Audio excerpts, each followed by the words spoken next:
one day before her 1 month. Late.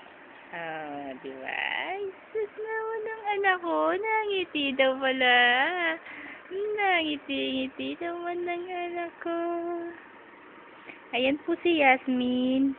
One day before siya mag-isang buwan. Oh, ngiti siya ng ngiti. Oh, marunong. Marunong naman na humarap sa camera. Huhu. Yasmin, Yasmin, Yasmin. Ay, sus naman ako. Yes. Wala. Opo. Oh, bakit kuya? Opo.